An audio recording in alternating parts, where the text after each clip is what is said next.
Hello guys, so welcome to the clinical scenarios, and this is your case number 21. So I hope now you are now well versed how to approach a clinical scenario with so many case discussions. We have done about 20 good case discussions. I have tried to show that how you should start working and how your mind should start working whenever you are dealing with a case discussion. So let's get started. Here we have a 30-year male comes to the emergency department screaming, "Something blew into my right eye." I hope this you must have also heard if you have attended the clinical postings or internship, or even from your personal experience. This happens with us so many times when we are standing in the open fields near the construction site, or we are playing something, and especially near the drilling machines or any welding arcs. These kind of things takes place. And he said that something blew into my right eye while I was drilling. So that is a very important clue. He is complaining of a foreign body sensation in the same eye, right eye, also photophobia, excessive lacrimation. Gross examination after the application of a local topical anesthetic is insignificant. So you are not getting much information after your slit lamp examination. What is the best next step in the management of this patient? Your options are fluorescein examination, topical antibiotics, ultrasonography, or MRI of the orbits. Now, before I tell you the answer and how to approach, a very important thing is that they are not asking you simply the best step. No, they are asking you the next best step in the management of the patient. And from the previous case discussions, I have noticed this, that you people have some kind of dilemma solving this particular kind of a question. Whenever I ask you this particular question, then you give me the best step. Please see the next also now. We have been asked the next step, not the best step out of whole. So what means, this is a step ladder pattern. So if a patient has come to you as an ophthalmologist or as an intern working in the ophthalmology department, what you are supposed to do at the first step. So they are saying fluorescein examination, or you should do the topical antibiotics, you should advise an ultrasound or MRI. So what you should do? So the answer to this question is the fluorescein examination. Now you will say this is not the best, we should go for the ultrasound or the MRI. No. The next thing that I am going to do, simply after hearing this history that the person has foreign body sensation, there is something which has gone into the eye and he was drilling. Now when he is drilling, what you are thinking? What is the most common? What is the most common foreign body? Most common foreign body is the chisel and hammer. Yes, what is chisel and hammer? These are the chips of the iron, and most important source of this chisel and hammer, that is your chips of the iron, is from drilling only. So that means I will suspect these chips of the iron, that is magnetic foreign body in this patient, because you know the chances of a foreign body going inside the eye becomes very high when we have the high momentum or the high velocity, and you know that drilling is a high velocity procedure. So there are very high chances that some chips of iron, that is chisel and hammer, must have entered the eye. Now when they are entering the eye, let's suppose this is the eye of the patient, right? And here we have the iris, we have the ciliary body, and this is the lens. Now when these chips of iron, they are entering the body, what they are supposed to cross? They'll be passing through the cornea, and cornea is transparent, right? It is just like a glass.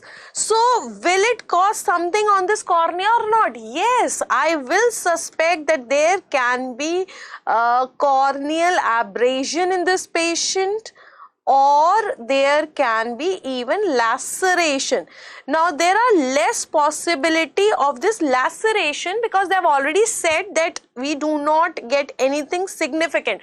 So practically I can say that if there would have been a laceration, this would have been very, very significantly noticed when we are doing the examination. So maybe there are small abrasions present on the cornea which are not getting noticed on the slit lamp examination or the topical anesthetic examination.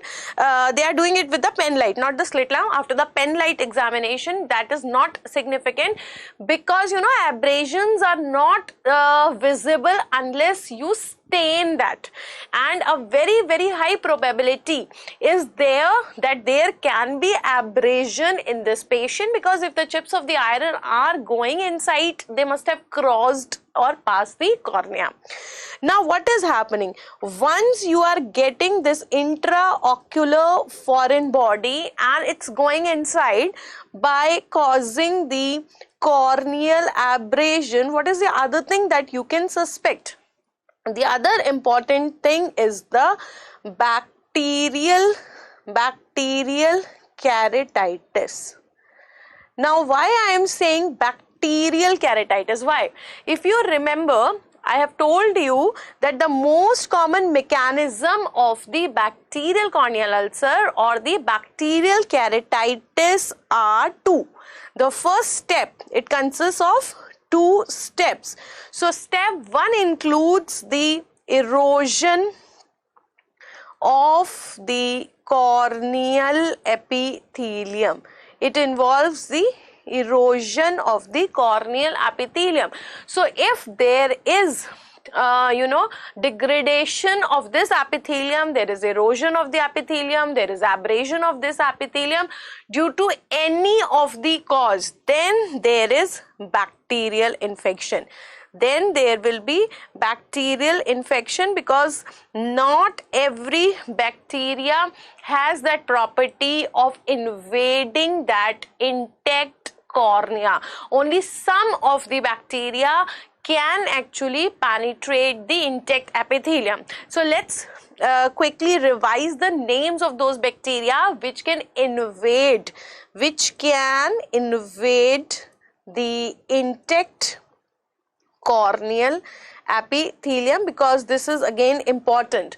These bacteria are, we have Corynebacterium diphtheria, very, very important, right? Then we have Neisseria. In Neisseria we have Neisseria gonorrhoeae, and we also have Neisseria meningitidis. Neisseria meningitidis. Then we have got what you call as Shigella. Shigella is also there. Then we have Listeria. Then we have the Haemophilus. So all these have the propensity of invading the intact corneal epithelium, right? And an important thing is, it is not the Pseudomonas. Pseudomonas is important, it is virulent, it is causing the hypopiones, I can say dangerous hypopiones it is causing, but it is not known to penetrate the intact corneal epithelium. So if I am suspecting that there can be abrasion of the epithelium, and that is important also to work on it, because there are high chances of secondary bacterial infection, then how can I work upon this? So what should I do to confirm the presence of this abrasion? I will do the fluorescein staining. So we will do the fluorescein staining or the fluorescein examination, and depending upon the cause, like most common is your bacterial, it can be others also. I can have the bacterial keratitis, right, where I have a single ulcer, or I can get a fungal also. Now if I am getting the fungal, then what are the different things that I am going to get? If it is a fungal, then I will get the multiple satellite lesions. Multiple satellite lesions will be visible. Then you will have the finger-like projections. The finger-like projections will be there. Then I will have the rolled margins. Even the rolled margins, irregular margins will be there. So there are so many things that will be visible. Similarly, if it is a viral, then what are the things that we can see on the fluorescein examination? So you know that if it is a herpes simplex virus, then I can get the punctate lesions, as PK I can get. Then I can get the most specific lesion, that is dendritic keratitis. I will also get the dendritic keratitis. If it is herpes zoster, in cases of herpes zoster, then again initially I will have the punctate erosions, that is your SPK, and afterwards I can get your pseudodendrites, and then I can have the most specific here is nummular keratitis. Nummular keratitis is your disciform keratitis, stromal keratitis, coin-like lesions are there. So I want to find out if there is some erosion on the cornea, some abrasion on the cornea, then if there is a secondary infection, whether it's bacterial, fungal, viral, acanthamoeba can be there, but it is very unlikely because that is most commonly found in the contact lens user. So this is the profile that I am going to play. I will think in this direction, and therefore obviously with the before advising the ultrasound or MRI, maybe that are not required even sometimes, but before telling all this, you have to do a fluorescein examination under the cobalt blue filter on the slit lamp. Now if we consider the other options, why can't it be the topical antibiotics? See, antibiotics we will give only when you have removed the causative factor for the infection. Not till now we have not confirmed the presence of intraocular foreign body. So there will be no use of giving the antibiotics. First you have to confirm if there is corneal abrasion, you have to confirm if there is keratitis, you have to confirm by the pattern of keratitis what kind of keratitis it is, bacterial, fungal, viral. Okay. Then we have to confirm the presence or the localization of intraocular foreign body. Then you have to confirm the intraocular foreign body. So what would you like to do in order to confirm that intraocular foreign body? So for the localization, always remember CT scan is best. Now why I am saying that CT scan is actually best for the localization? The reason is that the most common intraocular foreign body is the iron, and iron is actually magnetic. Because it is magnetic, so MRI is contraindicated. Even this is also an important mnemonic. So MRI is contraindicated, you have to do the CT scan. Okay. Meanwhile, if you are getting some lens opacification, cataract also, and if you are sure that it was a penetrating trauma, a high penetrating trauma, then along with this I will also try to do the B scan ultrasound, because I want to see if there is any vitreous hemorrhage, if there is any retinal detachment, if there is any choroidal detachment. So for all these things, then I'll start doing the things. So I'll do the CT scan for the localization of intraocular foreign body. I'll do the B scan to see what are the other effects that has left that trauma. Okay, and after the localization, then we go for the removal of the foreign body. Then we will go for the removal of the intraocular foreign body. Now this is again an important thing, because if you remember, last year there was a question in AIMS. They had shown an iron nail penetrating inside the eye, and they asked what should not be done, and the answer to that question was that we do not remove the foreign body. So that does not mean that we will not remove it anyhow. That is for the first aid. In the first aid, we don't remove the foreign body. We are examining the patient.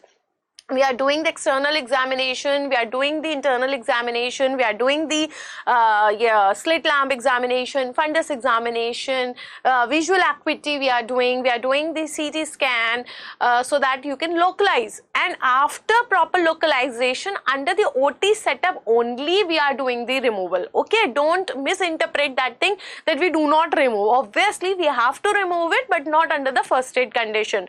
So what were that don'ts? The don'ts for the first aid, we don't have to do what many things. So don't touch the eye in that case, don't rub the eye, don't cover the eye, don't wash the eye, and don't remove the intraocular foreign body. So these many things you don't have to do. Now you have to tell even to the patient also, because you are not doing these things, patient may do it. So you have to explain, you have to properly do the counseling of the patient. Please don't touch it, don't rub it, because it will cause more of inflammation, reaction can be there. Don't wash it unless and until it is urgently required. If it is very urgent and you feel like that it must be washed, then you are using the lukewarm water you can use. If it is very urgent to cover it, you have to refer that patient has to go a long way and you cannot leave it open.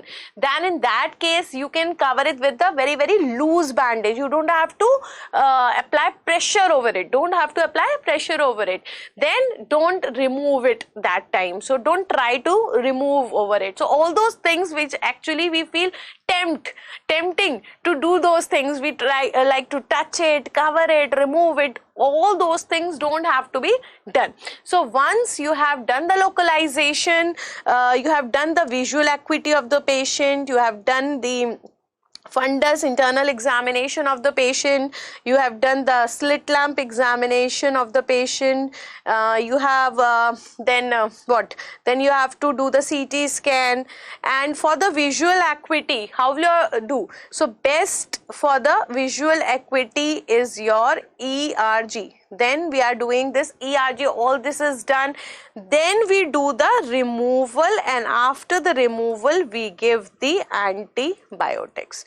So this is the order that you have to follow in cases of intraocular foreign body. So if you look at this case, so topical antibiotics we are not giving at this time. First we have to do the examination, look at the findings, and if you see the abrasion, that means it has penetrated the cornea. Then you have to do the investigations, best a CT scan to localize it, to remove that. Then under the cover you are giving, means you are removing under the cover of topical antibiotics, it may be systemic also if it is required. Okay, and meanwhile you can also undergo the other investigations in order to see what are the other things that have been occurring along with this. So I hope now these things are very clear. Most common foreign body, what is the method for localization, best one, what is the method for taking the visual acuity, what are the do's and don'ts of the intraocular foreign body. This is a very common thing which is occurring in day-to-day life also, very important with respect to your PGME examinations. And some of the controversial things, see what are the things that you have to follow, what are the step patterns, what you have to do first, then what you should not do, and what you have to do the last. So I hope this is very clear. In case of any doubt or giving your valuable suggestions, any feedback, any confusion, you can always write to me. You can comment on my YouTube channel. Please do like the video if you have been benefited from it, and also share the video to your colleagues and your juniors, your seniors whom you feel like that it will be helpful to them. And do write to me, how do you actually get benefited from it.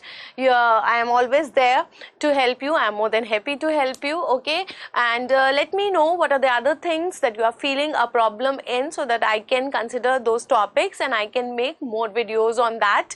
You can also visit on my Facebook page as well as Facebook group. There are so many academic and motivational things there. We are having a huge family now, 27,000 plus people on Facebook, and more than 20,000 people on Telegram. So we are like a family now, and we are sharing so many good academic stuff, motivational stuff. We are there for each other, you know. At times when I am busy with my recording or in the classes, so many of friends are available there to help you, and then that can be confirmed by me. So do take the advantage of all these things. Study hard, keep your spirits high, be self-confident, and be motivated. Happy ophthalmology.